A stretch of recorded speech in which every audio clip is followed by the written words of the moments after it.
ఇది పవిత్రమైన రక్తము అని ఎలా మీరు చెప్పగలుగుతారు? మంచి ప్రశ్న అడిగారు.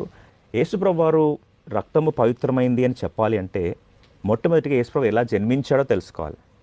యేసుప్రభు ఎలా జన్మించాడు? కన్యక గర్భంలో జన్మించాడు. అది చరిత్ర ఆధారం మనకు తెలుసు.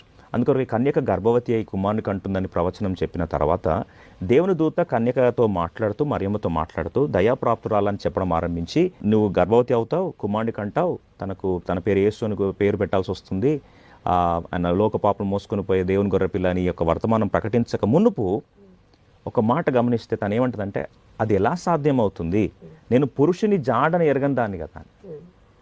She was a virgin. మరి ఇప్పుడు అందుకొరకు ఆలోచిస్తే ఒక కన్యక గర్భంలో యేసుప్రభు వారు జన్మించినప్పటికీ చివరికి కన్యక మరియ రక్తాన్ని ఒకవేళ తీసుకొని ఉంటే మానవాళి యొక్క పాపం, జన్మ పాపం యేసుప్రభులో కూడా వచ్చేది. కానీ ఆలోచిస్తే పిండముగా ఉన్నప్పుడు, ఎంబ్రియో ఉన్నప్పుడు